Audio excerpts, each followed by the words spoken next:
Je vous invite à lire un texte avec moi, un texte qui se trouve dans l'Ancien Testament, plus particulièrement dans le Pentateuque. Donc, c'est le livre des Nombres, Nombres, le chapitre 21.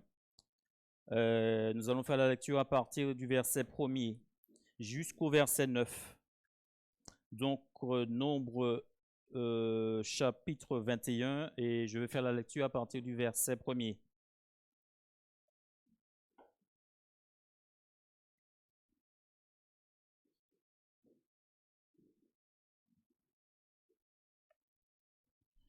Alors, si vous y êtes, je vais faire la lecture.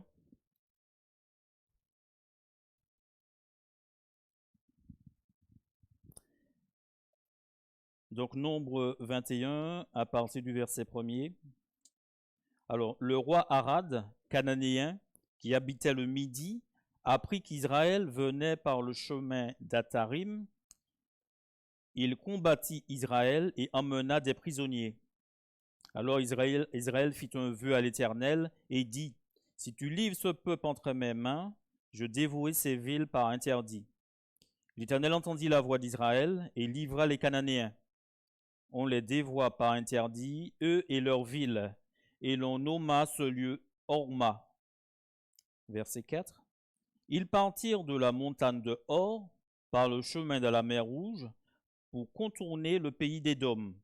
Le peuple s'impatienta en route et parla contre Dieu et contre Moïse. Pourquoi nous avez-vous fait monter hors d'Égypte pour que nous mourions dans le désert?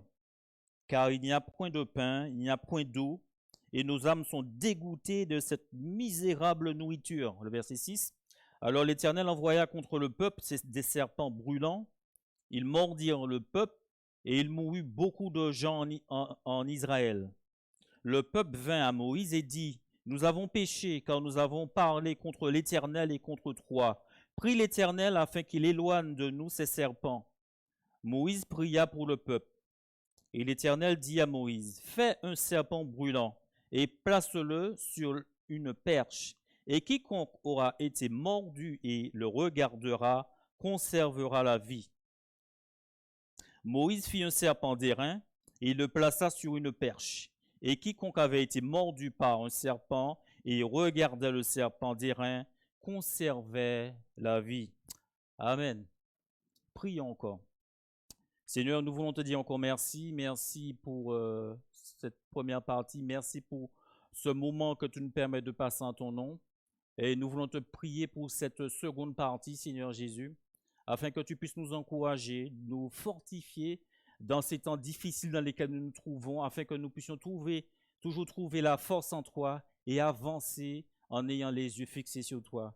Seigneur, je viens avec ma petitesse devant toi. Je demande que vraiment ton Saint-Esprit puisse agir en moi encore ce matin et m'utiliser pour que ton grand nom seul soit glorifié et magnifié. Nous avons tellement besoin de toi. Alors, fais-nous encore du bien encore ce matin à travers ta parole, dans le nom de Jésus. Amen. Si je devais donner un titre à cette intervention ce matin, ce serait « Le serpent élevé ». Dans un village d'Écosse, vivait un docteur connu pour sa bonté. Après sa mort, quand on examina ses livres de comptes, on trouva plusieurs notes barrées à l'encre rouge avec la mention « Acquitté, trop pauvre pour payer ». Sa femme, qui n'avait pas les mêmes sentiments de désintéressement que son mari, déclara que ces notes devaient être payées. Elle tenta des poursuites, mais au tribunal, on lui demanda « Reconnaissez-vous l'écriture en rouge comme étant de la main de votre mari ?» Elle ne put faire autrement que de répondre par l'affirmative. Alors, répliqua le juge, il n'y a pas un tribunal au monde qui puisse vous faire obtenir des sommes sur lesquelles le créancier a écrit de sa propre main « acquitté ». De même, la dette de notre péché à l'égard de Dieu a été acquittée par le Seigneur Jésus sur la croix du Calvaire. Lui-même a proclamé Tout est accompli. Christ a été notre substitut sur la croix. Et on peut se poser la question, mais pourquoi Jésus a fait cela? Pourquoi Christ a-t-il fait cela? Parce que l'homme ne pouvait payer le prix de la justice divine. Alors notre texte de ce matin nous permet de faire un parallèle avec le salut offert par Jésus-Christ. Alors dans un premier temps, nous verrons que la révolte de l'homme, il nous est dit que le peuple s'impatienta. Donc le premier point, la révolte de l'homme. Alors le verset 4 nous dit, « Ils partirent de la montagne de Hor par le chemin de la mer Rouge. Pour contourner le pays d'Édom, le peuple s'impatienta en route. » Donc il nous est dit que Israël va contourner le pays d'Édom, puisqu'il ne pouvait traverser ce pays. Et il nous est dit que cette longue route a suscité l'impatience du peuple.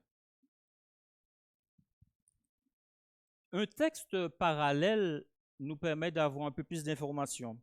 Ce texte se trouve dans Deutéronome le verset 1. Il nous dit que nous suivîmes longtemps les contours de la montagne de Séir.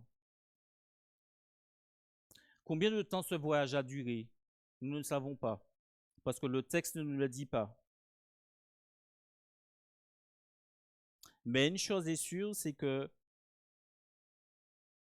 le peuple va se décourager. Il va baisser les bras et il va se rebeller contre son Dieu. Nous suivîmes longtemps les contours de la montagne de Séir. Donc cela sous-entend que la route était sinueuse. Cela sous-entend aussi que la route était très longue. Parce que Deutéronome 2, le verset 1 nous dit, nous suivîmes longtemps les contours de la montagne de Séir. Donc la route était particulièrement sinueuse et la route était longue. Et nous voyons que ça a fini pour lasser le peuple, décourager le peuple. Et pourtant, quand on regarde un peu l'histoire du peuple d'Israël, on se rend compte qu'ils étaient esclaves en Égypte. Et lorsqu'ils étaient esclaves en Égypte, ils ont crié à l'Éternel. Et l'Éternel les a délivrés de la main des Égyptiens. Mais le peuple avait oublié ça. Ils avaient oublié les prodiges que Dieu avait faits pour les délivrer des Égyptiens. Tous les prodiges qu'il a pu faire avec son serviteur, par la main de son serviteur, Moïse. Ils avaient oublié aussi cette présence de Dieu qui les guidait à travers la nuit, le jour, et à travers cette colonne de feu la nuit. Cette colonne de feu, c'est cette matérialisation de Dieu qui les guidait pour les montrer quand ils devaient partir, quand ils devaient s'arrêter. Le peuple avait oublié ça. Ils avaient oublié aussi que lorsqu'ils avaient faim, ce Dieu-là avait pourvu. Lorsqu'ils avaient soif, ce Dieu-là aussi avait pourvu à leurs besoins. Tout ça avait été oublié. Ils se sont rebellés contre Dieu. Le peuple s'impatienta. Un autre texte nous permet de voir ce que les Israélites avaient en tête. Le Psaume 78, par exemple, nous dit au verset 17, « Mais ils continuèrent à pécher contre lui, à se révolter contre le Très-Haut, dans le désert. Ils tentèrent Dieu dans leur cœur, en demandant de la nourriture selon leurs désirs. Ils parlèrent contre Dieu et ils dirent, « Dieu pourrait-il dresser une table dans le désert? Dieu pourrait-il dresser une table dans le désert? » Cela sous-entend que, est-ce que Dieu pourrait nous donner à manger dans le désert? Et pourtant, comme j'ai cité tout à l'heure, ils avaient vu tout ce que Dieu avait fait en Égypte. pour les délivrer. Mais là, dans le désert, est-ce que Dieu pourrait dresser une table? Et cela nous permet de voir comment l'être humain peut oublier les bienfaits de Dieu. Devant la difficulté, on oublie ce Dieu-là. Et devant la difficulté, ce Dieu-là devient petit. Quelqu'un a dit que la montagne ne peut pas subsister avec la foi. Les deux ne peuvent pas cohabiter. C'est soit la difficulté reste là, et on oublie Dieu, ou soit la foi prend le dessus, et même si les difficultés sont là, mais on s'appuie sur notre Dieu. Mais malheureusement, le peuple a choisi la montagne, malgré tout ce qu'ils avaient déjà vu. Dieu pourrait-il dresser une table dans le désert? Voici, il a frappé le rocher, et les eaux ont coulé, et des torrents se sont répandus. Pourrait-il aussi donner du pain ou fournir de la viande à son peuple? Donc tout s'est enfoui dans le peuple. Et la phrase suivante nous dit que l'Éternel entendit, et il fut irrité. Un feu s'alluma contre Jacob, et la colère s'éleva contre Israël. Donc tout ça nous permet de voir l'état d'esprit du peuple à ce moment-là. À travers ce texte-là, nous pouvons faire aussi un parallèle avec notre monde d'aujourd'hui. J'ai dit tout à l'heure que le premier point, c'est la révolte de l'homme et le peuple s'impatienta. Et nous pouvons faire aussi un parallèle avec notre monde d'aujourd'hui. Qu'est-ce que nous pouvons dire? La Bible nous dit encore dans 2 Pierre, le chapitre 3, le verset 3 à 4, « Sachant avant tout que dans les derniers jours, il viendra des moqueurs, avec leur raillerie, marchant selon leur propre convoitise, et disant, où est la promesse de son avènement? Car depuis que les pères sont morts, tout demeure comme dès le commencement de la création. » Quel descriptif de notre société aujourd'hui, de notre monde? Nous vivons dans un temps où vraiment la parole de Dieu est tournée en dérision. Dans les derniers temps, les gens vont ridiculiser la parole de Dieu. Tu me parles de Dieu, mais de qui tu me parles là? C'est qui celui-là? Moi, je n'ai pas du temps à perdre. Et souvent, quand on parle à nos amis de Jésus, de ce grand Dieu, la première phrase qui vient, c'est que c'est qui celui-là? Sache que dans les derniers jours, il viendra des moqueurs avec leur raillerie. La parole de Dieu est tournée en dérision. On se moque. La suite du verset nous dit que marchant selon leur propre convoitise. C'est-à-dire qu'ils voudront vivre comme bon leur semble, selon leurs désirs. Et c'est exactement ce que nous voyons aujourd'hui. C'est mon corps, je fais ce que je veux. C'est ma vie, je fais ce que je veux. Je n'ai de compte à en à personne. C'est ma vie. Je n'ai de compte à en à personne. Oui, mais cette vie, c'est Dieu qui nous l'a donnée. Nous vivons dans un monde où on dit que les choses sont arrivées toutes seules. La théorie de l'évolution. Mais rien ne se crée tout seul. Et je me rappelle, j'avais lu ça quelque part, et quelqu'un qui disait que croire à la théorie de l'évolution, c'est croire qu'il y a eu une explosion dans une imprimerie et ça a donné un petit Larousse. Et ça, c'est pas possible. Croire à l'évolution, c'est croire qu'on va démonter un véhicule, on va le mettre dans un conteneur, on va le mettre au fond de la mer. Ce conteneur, vous allez le laisser des millions et des millions d'années, des milliards d'années, mais le véhicule ne se montera jamais dans le conteneur. C'est pas possible. Et là, de plus en plus, certains scientifiques même commencent à voir que tout est trop parfait et ils commencent à se poser des questions, disant que il y a trop de choses, trop de détails, de petits détails, et les choses ne peuvent pas avoir été faites toutes seules. Alors il dit, il y a une force qui est là, qui gère les choses. Mais ce n'est pas une force, c'est ce grand Dieu qui a tout créé. Quelqu'un a dit aussi, le ver de la science rend athée, mais au fond du verre, Dieu attend. Et comme c'est vrai, Dieu a toujours le dernier mot. Donc, ils voudront vivre comme bon leur semble, selon leurs désirs. Je n'ai de compte à rendre à personne, c'est ma vie, je fais ce que je veux. Ces personnes nieront le retour de Christ. Où est la promesse de son avènement? Car depuis que les pères sont morts, tout demeure comme dès le commencement. Ils rejetteront aussi le jugement à venir.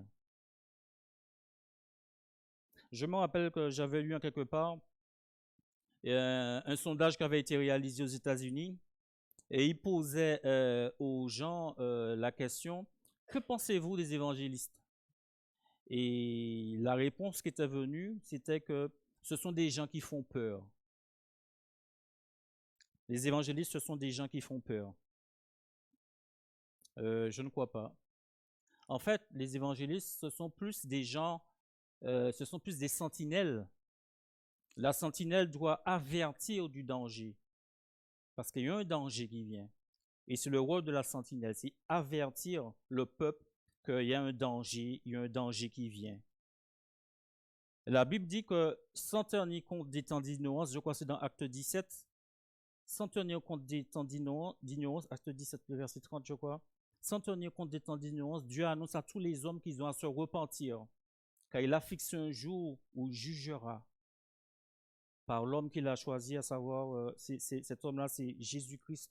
Donc, on aura des comptes à rendre. Donc, notre génération rejette aussi le jugement. Mais non, c'est pas vrai. Tout cela, ce sont des histoires. On veut faire peur aux gens. Non.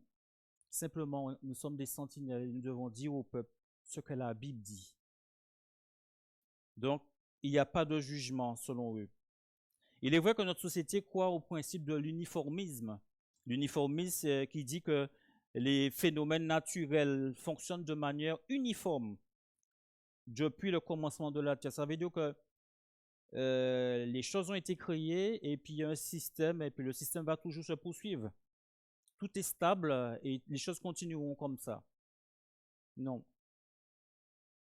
Nous aurons des comptes à rendre à ce grand Dieu-là. Et c'est pour ça que ce grand Dieu appelle à la repentance. Donc, le premier point, la révolte de l'homme. Il nous est dit dans notre texte, le peuple s'impatienta. Il nous est dit aussi au verset 5, et parla contre Dieu et contre Moïse. Pourquoi nous avez-vous fait monter hors d'Égypte pour que nous mourions dans le désert, car il n'y a point de pain, il n'y a point d'eau, et notre âme est dégoûtée de cette misérable nourriture. Le peuple va pécher contre Dieu. La révolte de l'homme, le peuple va pécher contre Dieu. Cette misérable nourriture. Le peuple va se plaindre de ses conditions de vie. Il va remettre en cause la bonté de ce grand Dieu. Murmurer contre lui. Pourtant, il prenait soin d'eux. Ce grand Dieu qui pourvoyait à leurs besoins. Quelle folie de rejeter ce grand Dieu-là.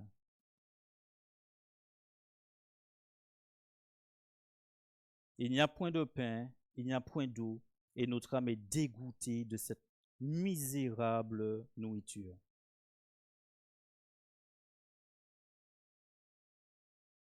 Ce Dieu qui prenait soin d'eux, maintenant, c'était une nourriture, il donnait une nourriture misérable. Nous voyons que le peuple va pécher, il parla contre Dieu et contre Moïse, mépriser ce grand Dieu qui avait pris soin, tellement soin d'eux. Il y a un texte qui nous dit que pendant ces 40 années, ils ont passé dans le désert, leurs vêtements ne s'est pas usé, tellement Dieu a pris soin d'eux. Leurs chaussures ne se sont pas usées, parce que Dieu était là, il prenait soin d'eux. La révolte de l'homme, le peuple va pécher contre Dieu. Là aussi, nous pouvons faire un parallèle avec notre société aujourd'hui. Notre société aussi pêche contre Dieu aussi aujourd'hui. Dans Romains, le chapitre 3, le verset 9, nous dit ceci. Quoi donc? Sommes-nous plus excellents? Nullement, car nous avons déjà prouvé que tous, juifs et grecs, sont sous l'empire du péché. Selon qu'il est écrit, il n'y a pas de juste, pas même un seul. Nul n'est intelligent, nul ne cherche Dieu. Tous sont égarés, tous sont pervertis. Il n'en est aucun qui fasse le bien, pas même un seul. Et ça, c'est le descriptif que donne l'apôtre sur notre monde et qui vaut aussi pour notre monde aujourd'hui. L'homme naturel est séparé de Dieu. L'homme naturel n'a pas ce contact avec ce grand Dieu-là.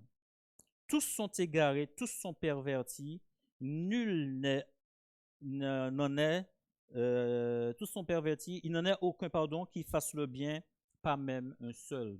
Donc tout ça nous montre que l'homme naturel pêche contre Dieu. Alors,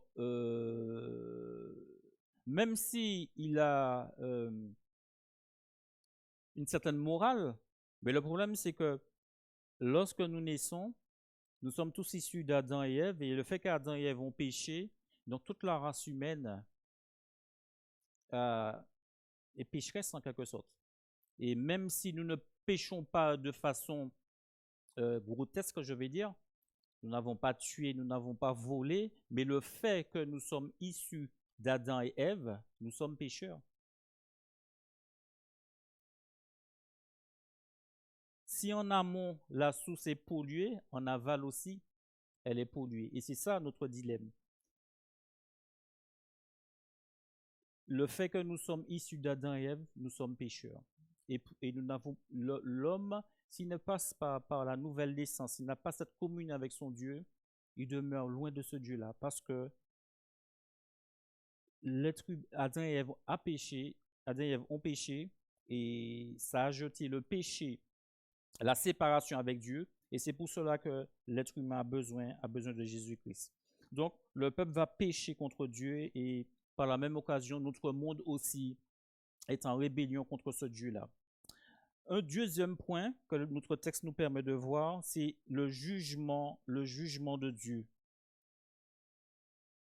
Le verset suivant, donc le verset 6, alors l'Éternel envoya contre le peuple des serpents brûlants, ils mordirent le peuple et il mourut beaucoup de gens en Israël. Finalement, le péché du peuple va entraîner le jugement de Dieu. C'est vrai qu'en lisant ça, on pourrait dire, mais c'est dur de lire ça. L'Éternel envoya contre le peuple des serpents brûlants. Ils mordirent le peuple et il mourut beaucoup de gens en Israël. On pourrait dire, peut-être que quelqu'un pourrait dire ce matin, mais de tels propos sont durs. Dieu envoie des serpents pour pouvoir tuer les gens. Mais il est important de dire que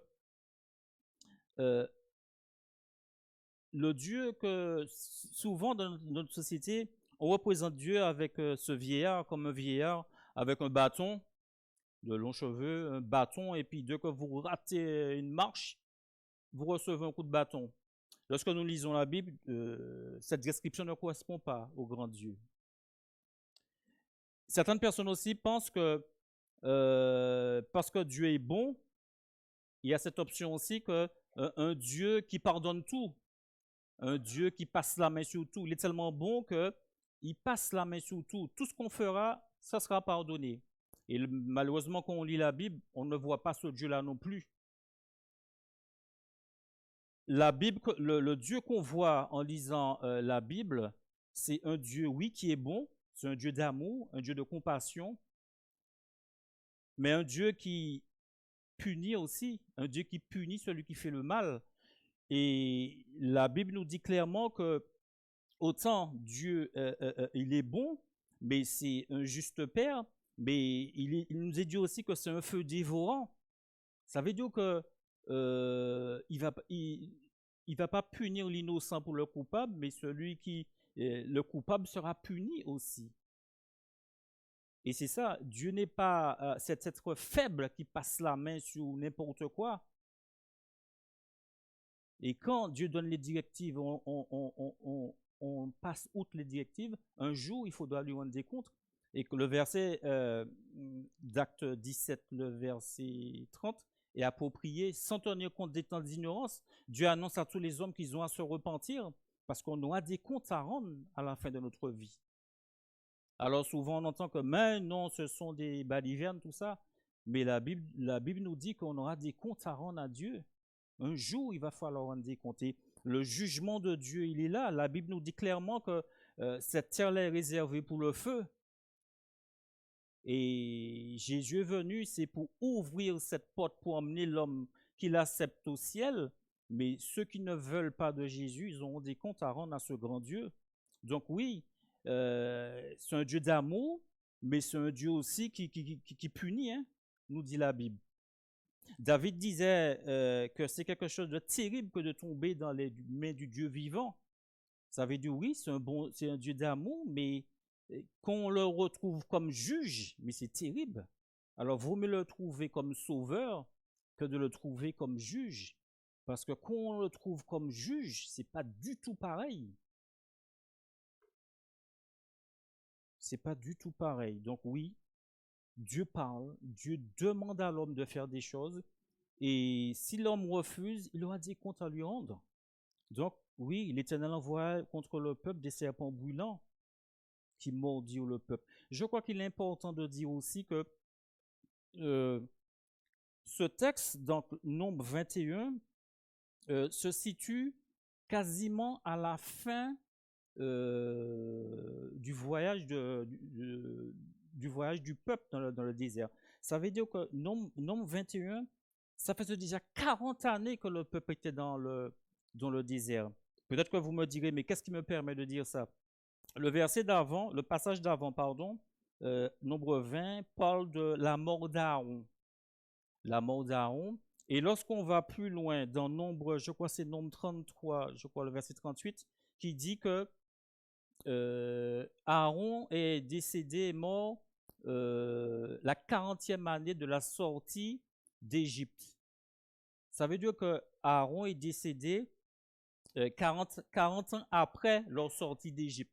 Donc, si le chapitre d'avant dit qu'Aaron venait de décéder, donc ça sous-entend que le chapitre 21, tout cela forme les 40 années. Donc, en 40 ans, pourtant, le peuple avait vu des choses. La Bible nous dit tout ce qui s'était passé pendant cette époque. Et à maintes reprises, Dieu les a délivrés. Et là encore, 40 ans après, une difficulté et le peuple, voilà, se révolte contre Dieu. Et là, Dieu va sévir. Oui, donc finalement, le péché du peuple entraîne le jugement de Dieu.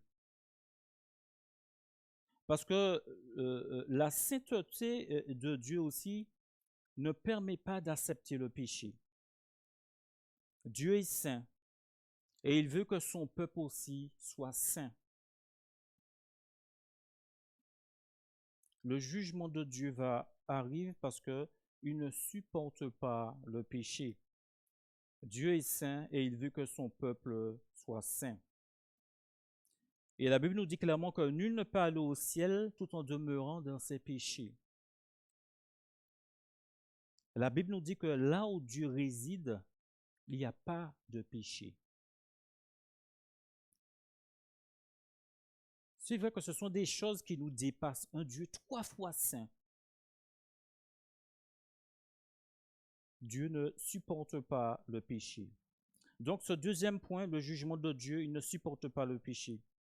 Le jugement de Dieu ce jugement va arriver sous la forme de serpents venimeux.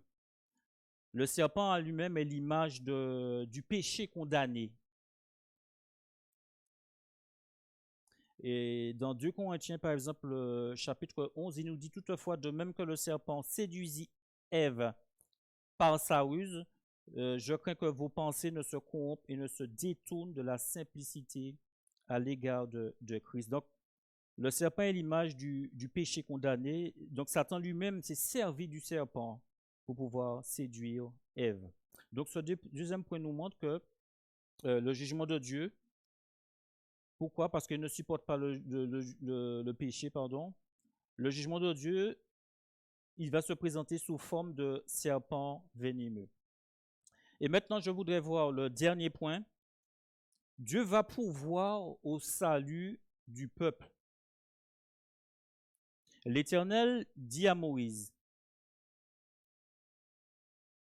le verset 8, l'Éternel dit à Moïse, fais-toi un serpent brûlant et place-le sur une perche. Quiconque aura été mordu et le regardera conservera la vie. Dieu va pourvoir au salut du peuple par le serpent élevé. Qu'est-ce que c'est que ce serpent élevé? Jésus lui-même va nous donner la réponse. Il nous dit dans Jean 3, le verset 14 à 15, « Et comme Moïse éleva le serpent dans le désert, il faut que de même que le Fils de l'homme soit élevé, afin que quiconque croit en lui ait la vie éternelle. » Donc, malgré la rébellion du peuple, malgré le fait qu'ils ont méprisé ce grand Dieu-là qui prenait soin d'eux, Dieu va pourvoir quand même au salut du peuple. Et comment il va le faire? Par ce serpent, un serpent élevé. Il va demander donc à Moïse de fabriquer ce serpent. Moïse va faire un serpent d'airain et il va le mettre sur une perche. Et tous ceux qui regardaient ce serpent auraient la vie. Et là, Jésus dit de la même façon que ce serpent-là, tous ceux qui le regardaient obtenaient la vie. Et de la même façon, Jésus va prendre cet exemple-là pour dire que, et comme Moïse éleva le serpent dans le désert, il faut que le Fils de l'homme soit élevé, afin que quiconque croit en lui ait la vie éternelle. Donc, cet exemple que nous avons dans ce texte-là, c'est exactement ce qui s'est passé aussi il y a plus de 2000 ans. Lorsque Jésus, sur la croix, il faut de même que le Fils de l'homme soit élevé, afin que quiconque croit en lui ait la vie éternelle. Le serpent d'airain, donc, préfigurait Christ qui a été fait péché pour nous. Jésus était sans péché et n'aurait jamais dû être puni. Mais il a été pris à notre place. La perche évoque même la croix du calvaire sous laquelle le Seigneur Jésus fut élevé. Donc tout ça pour nous montrer que cet exemple-là déjà montrait déjà ce qui allait se passer dans le passé, à savoir que ce serpent-là représentait Jésus qui a été fait malédiction pour nous. Ça veut dire que nous devions en quelque sorte subir la colère de Dieu parce que de par Adam et Ève, de par le fait que nous sommes tombés dans le péché, et ce que nous devions subir finalement, c'est Jésus qui l'a subi à notre place, afin que nous puissions avoir la vie, afin que nous puissions avoir accès à ce grand Dieu-là. Donc, Dieu va pouvoir au salut du peuple par le serpent élevé. Et comment cela peut se faire? C'est par le moyen de la foi. Moïse fit un serpent d'airain et le plaça sur une perche, et quiconque avait été mordu par un serpent et regardait le serpent d'airain conservait la vie. Le texte nous dit donc que les gens devaient regarder le serpent. Ils devaient prendre la décision de se laisser sauver. En quelque sorte, chacun avait son pouvoir décisionnel. S'il ne regardait pas au serpent, eh bien, il devait mourir. Le seul moyen de conserver la vie était de croire et de regarder au serpent élevé. Tous ceux qui avaient été mordus par ce serpent-là, il suffisait simplement de regarder le serpent d'airain et ils avaient la vie. Et c'est exactement ce qui se passe aujourd'hui aussi pour nous. Nous tous, nous avons été d'une façon ou d'une autre piqués par le serpent du péché. Et comme je l'ai dit, lorsqu'Adam et Ève ont péché dans le jardin, il y a une cassure avec ce grand Dieu-là. Ça veut dire que la race humaine tout entière a perdu le contact avec ce grand Dieu-là. C'est pour ça que l'homme naturel ne peut pas avoir de relation avec Dieu. Cette relation-là, on la retrouve uniquement par Jésus-Christ. La Bible nous dit que sans effusion de sang, il n'y a pas de pardon de péché. Et la justice divine demandait qu'une victime sainte soit offerte pour pouvoir payer le prix. Mais comme toute la race humaine est perdue et pécheresse, donc il n'y avait aucun être humain ne peut payer le prix. Et c'est pour cela que Jésus-Christ est venu. Jésus-Christ a dû endosser cette nature humaine pour pouvoir entrer dans la lignée humaine, payer le prix que la justice divine demandait. Et maintenant, ceux qui acceptent Jésus-Christ deviennent enfants de Dieu. Et c'est ça en quelque sorte que cela veut dire. Et c'est pour ça que nous disons qu'il n'y a aucun autre nom par lequel nous devions être sauvés, à savoir Jésus-Christ. Le seul moyen de conserver la vie était de croire et de regarder au serpent élevé. De la même façon aussi, seule la foi dans l'œuvre accomplie par Jésus sur la croix donne la vie. Donc maintenant, je dirais en conclusion, notre monde donc se trouve dans la même situation que le peuple d'Israël. Dieu aurait pu laisser périr le peuple. Mais par amour, il a donné le serpent élevé. De la même façon aussi, aujourd'hui, il nous a donné aussi Jésus-Christ pour l'humanité, pour sauver cette humanité. Donc chacun de nous se trouve devant un choix, à savoir accepter de regarder à Jésus, accepter Jésus dans son cœur, ou le rejeter. Du temps du serpent d'airain, les gens devaient tourner la tête et regarder vers ce serpent. Et ils conservaient la vie. Aujourd'hui, nous devons regarder à Jésus-Christ, accepter Jésus comme notre sauveur personnel, afin d'être sauvés. Mais cette mort encore plus grave, parce que là, on parle de mort éternelle. Une fois que nous laissons cette terre, malheureusement, si nous n'avons pas fait la paix avec Dieu, c'est fini. Donc Dieu appelle encore aujourd'hui. Celui qui a le Fils a la vie éternelle, nous dit la parole de Dieu. Celui qui ne croit pas au Fils ne verra point la vie, mais la colère de Dieu demeure sur lui. Donc, nous qui avons déjà accepté Jésus, que nous puissions continuer le chemin avec lui, toujours avancer avec lui. Et ceux qui n'ont pas encore pris cette décision avec ce grand Dieu, la porte de la grâce est encore ouverte aujourd'hui. Et Jésus appelle encore aujourd'hui. Venez à moi, vous tous qui êtes fatigués et chargés, et je vous donnerai du repos. Alors, puissiez-vous choisir encore de regarder à Jésus-Christ. Que le Seigneur vous bénisse. Amen.